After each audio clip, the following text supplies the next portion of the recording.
Okay. Good evening. Now, gaano man kaliit ang nagagawa ng isang tao sa atin, kapag ito'y ating pinasasalamatan, tiyak ang taong yon matutuwa. Magkaroon siya ng isang kagalakan sa kanyang puso at medyo may kalayaan, kagaanan ng kanyang sarili. Kung sa tao natutuwa sila dahil sa pasasalamat, gaano pa kaya ang Diyos? Kapag tayo po'y nagpapasalamat sa Kanya, sa gaano mang kaliit na biyayang natatanggap natin, binabalik natin sa Kanyang pasasalamat. Tiyak ng Diyos ay naluluwalhati. Kaya napakahalaga po ang pasasalamat pagdating po sa panalangin. Ito ang ating pag-aaralan ngayong gabi, ang pasasalamat sa panalangin. Buksan natin ang ating banal na kasulatan, 1 Corinthians chapter 1. At sisimulan natin ang pag-aaral sa mga prayers ni Paul. Karamihan ng prayers ni Paul ay pawang pasasalamat. 1 Corinthians chapter 1 verse 4. Ganito ang pagkakasabi niya.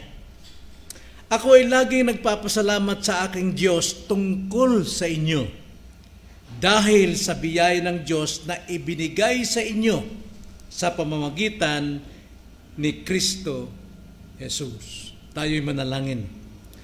O dakilang Diyos, nagpapasalamat kami sa gabing ito na kami maluwalhating nakarating sa pulong panalangin upang kayo'y katagpuin at sambahin sa paraan po ng aming pong pananalangin.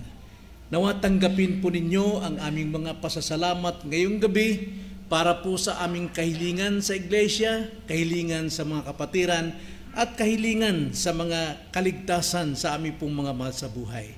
Nagpapasalamat kami, Panginoon, sa iyong salita sapagkat ang salita ninyo ay makapagbibigay sa amin ng katatagan ng aming pananampalataya at makapagbabago ng aming buhay tungo sa kabanalan, tungo po sa pagbunga ng Espiritu. Kaya, Panginoon, pagpalain po ninyo ang aming pagbubulay-bulay ngayong gabi ng iyong salita. Ito ang aming dalangin sa pangalan ng Panginoong Hesus. Amen. Na maraming beses sa ating mga panalangin na nakatuon lamang sa mga needs natin, sa ating mga pangangailangan araw-araw. At dito po sa ating binasa, makikita natin ang isang halimbawa na pananalangin ni Pablo na puno ng pasasalamat para sa iba. Hindi sa pangsarili lamang, kundi para sa iba. Pasasalamat na panalangin para sa iba. Yun po yung ating paksa, pasasalamat sa panalangin. Now, sa kabila po ng suliranin dito sa iglesia ng Corinto, sapagkat dito mayroong divisions, mayroong immoralidad, mayroong false teachings, ngunit nagawa ni Pablong magpasalamat pa rin sa Diyos para sa kanilang buhay. Now, sa paksang ito, matututunan natin kung paano maging mapagpasalamat sa ating panalangin at kung paano ito nagbabago o nagpapabago ng ating pananaw sa buhay. Kaya sa talatang ito, tignan natin ang panalangin may pasasalamat sa dalawang gawa. Pasasalamat sa dalawang gawa. Una, ito pong pasasalamat ng panalangin ay gawa ng biyaya ng Diyos. Hindi natin magawang magpasalamat sa ating panalangin sa Diyos o sa ating kapwa kung wala po ang biyaya ng Diyos sa atin. Ito po yung nagmo-motivate sa atin. Ito yung nagbibigay, nagtutulak sa atin upang magpasalamat. Natanda natin, ang magpasalamat sa Diyos at sa kapwa nakapagbibigay kagaanan sa puso ng Diyos at sa kapwa. At tingnan niyo ang sabi sa ating teksto, lagi akong nagpapasalamat. Sabi ni Paul, lagi akong nagpapasalamat sa aking Diyos dahil sa inyo. Dahil sa inyo. Si Pablo, hindi nakatuon sa kapintasan o kahinaan o kakulangan ng mga Kristiyano sa Korinto. Hindi siya doon nakatuon. Kundi, siya'y nakatuon sa biyayang nangyayari sa kanilang buhay. Kaya para sa atin, ang tunay na pananalangin, nakikita ang kabutihan ng mga gawa ng Diyos sa buhay ng iba. Totoong panalangin, nakikita ang mga gawang kabutihan ng Diyos sa ibang mga tao. Sa halip na lagi tayong nakatuon o nakatingin sa pagkakamali ng iba, dapat nating makita ang kilos ng Diyos sa buhay ng ibang tao. Yun ang dapat nating makita. Kung ano yung ginagawa ng Diyos sa buhay ng tao. Huwag natin ganong tignan yung kanilang kakulangan, kapintasan, kasamaan, kundi tignan natin ano bang ginagawa ng Diyos sa buhay nila. Tulad isa ng halimbawa na isang guro na talagang mabuti at hangad niyang tumibay ang kanyang mga estudyante. Kahit nakikita niya ang kanyang estudyante ay may mga saway. Mayroon nakikitang pagkakamali, pero ang ginagawa ng tamang guro, ini-encourage niya na lumago pa yung kaalaman ng bata. Kaya ang bata, habang lumalaki, tumitibay siya at nagiging seryoso sa kanyang pag-aaral dahil sa isang gurong tumitingin sa kanyang potensyal at hindi sa kanyang kahinaan. So magkaroon tayo ng ugaling mapagpasalamat sa Diyos sa halip na lagi tayong nagrereklamo. Napakahalaga ang magpasalamat sa panalangin. Pasalamatan natin ang Diyos sa kabutihang ginagawa niya sa ating kapwa mananampalataya o sa ibang tao. Tignan natin ang ating Diyos sa kanilang buhay. Ikalawa, so nakita natin una, na ang pasasalamat sa panalangin, ito ay gawa ng biyaya ng Diyos sa atin at sa ating kapwa. Ikalawa naman, ang gawa ng biyaya ng Diyos dahil kay Kristo. Tingnan niyo ang teksto natin. Ang sabi sa teksto natin, lagi akong nagpapasalamat sa aking Diyos dahil sa inyo, dahil sa biyayang ibinigay sa inyo mula kay Kristo Jesus. So ang biyaya na nasa atin ay hindi natin pinagtatrabuhan. At hindi tayo makatatanggap ng biyaya kung wala si Kristo.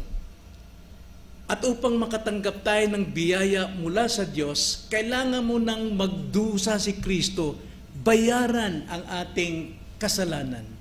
Iligtas tayo sa ating karumihan. At ibuhos ang dugo ni Kristo upang kanyang katwiran ay mabihis sa atin at tayo po ay mapuno ng biyaya ng Diyos. Kaya sa ating buhay, wala tayong may pagmamalaki sa ating sarili o sa ating kapwa na mas magaling tayo, mas gifted tayo, mas mahusay tayo sa bersikulo, wala pong may pagmamalaki.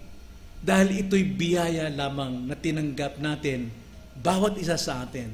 Kaya ang sabi ni Pablo sa taga-Korinto, ay dahil sila po'y nagbabangayan sa kanila pong mga gift, pagpapagalingan sila, ang sabi ni Pablo sa kanila, 1 Corinthians 4:7, ganitong sabi ni Paul, sapagkat sino ang nakakakita ng kaibahan mo? At ano ang nasa iyo na hindi mo tinanggap? At kung tinanggap mo, bakit mo ipinagmamalaki na parang hindi mo tinanggap? So kung ganun po ang ugali natin, hindi tayo makapagpapasalamat sa ating kapwa kung may nagawa siyang kabutihan sa atin, kung gatiting lang, sapagkat pinapalagay natin na tayo ay mas magaling sa Kanya. Pero kung tayo po'y may kababaan ng loob, at kilalanin na ang lahat ng tinanggap natin ay mula sa Diyos, kahit maliit na bagay na nagawa ng iyong kapatid sa iyong sarili, tsak magpapasalamat ka.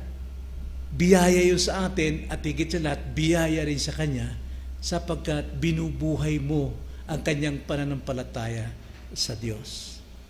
Kaya nga, yung biyayang ito ay nakapagbabago ng tao, nakapagbabago ng ating sarili. Hindi sa ating sariling pagsisikap o sa ating mga gawa. Kahit may kakulangan ang iglesia dito sa Corinto, hindi ito nakikita ni Kristo, bagamat sinasaway niya, pero masigit niyang binibigyan ng diin yung biyayang nakikita ni Pablo sa mga taga-Korinto, sa iglesia ng Korinto. At maging sa atin, kahit tulad ng taga-Korinto, maraming kakulangan, tumatanggap sila ng biyaya kay Kristo. Ganon din tayo. Kahit tayo may kakulangan, may kapintasan, may nagagawang kasalanan, and yet, nabubuhay pa tayo sa kabutihan ng Diyos kay Kristo. Kung wala si Kristo, alam nyo, tayo po ay katanggap-tanggap sa puot ng Diyos. Kaya nga, ang gawa ng biyaya, ito'y dahil kay Kristo. Dapat nating ipanalangin at ipagpasalamat ang biyayang natanggap natin at natanggap ng ating mga kapatid at hindi dapat silang husgahan. Alam nyo, karamihan sa mga Kristiyano na nalulung sa drugs, nalulung sa bisyo, at nasasabi natin, wala ng pag-asa yung tao, matigas ang ulo. Pero isang araw, isang pagkakataon, binago siya ng biyaya ng Diyos. Binago siya ng biyaya ng Diyos. At siya'y naligtas. Hindi dapat nating balikan ang kanyang pagkatao, kundi pasalamatin natin ang Diyos sa kanyang biyaya na gumawa sa taong yon. So ipanalangin natin at ipagpasalamat ang espiritual na paglago ng ibang Kristiyano na alam nating siya'y dating pasaway, kinainisan. Pero kailangan natin siyang mahalin at ipagpasalamat lagi. Ang sabi ni Pablo, lagi akong nagpapasalamat sa Diyos dahil sa inyo. So ano pong aral dyan? Iwasan natin yung bangian sa Bisaya pa.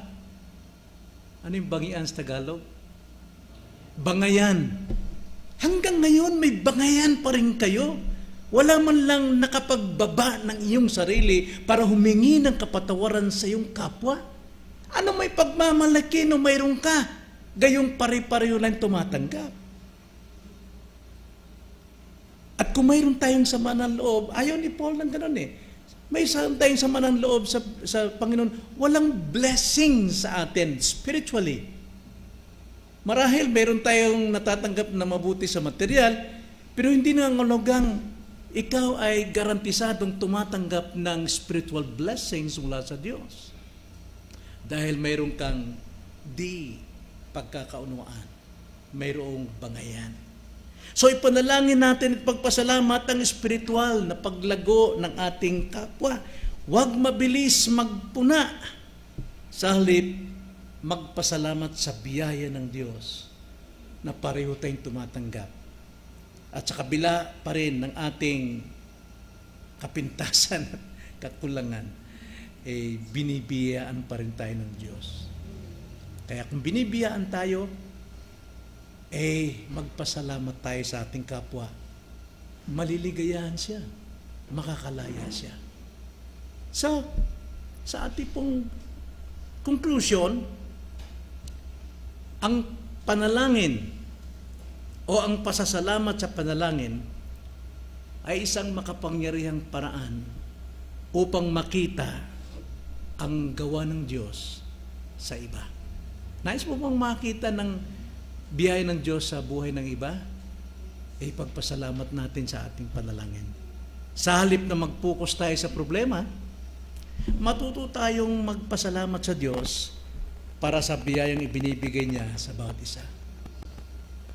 So, gawin nating bahagi ng ating panalangin ang pasasalamat sa halip na puro kahilingan lang sa ating pansarili. Ipahayag ang magitan ng pagpansin sa kanilang paglago sa pananampalataya. Tigilan na natin yan. Nagiging hypocrites tayo kung mayroon tayong tinatago sa isa't isa. Napaka hipokrito mo kung mananatili ka dyan. So, ngayong linggong ito, magkaroon tayo ng listahan ng mga taong dapat natin ipagpasalamat sa Diyos. Pagpasalamat na sa Diyos. Lista. Yun ang ating application. Simulan natin. So tayo manalangin. Panginoon, turuan niyo kaming magpasalamat sa inyong biyaya sa buhay ng aming kapatid o ng iba. Bigyan ninyo kami ng pusong marunong makakita ng inyong kabutihan sa kanila. Sa halip na puro kainaan at kamalian, kapintasan ang nakikita namin. Salamat sa inyong biyaya at pagmamahal, at ito ang aming dalangin sa pangalan ng Panginoong Hesus. Amen.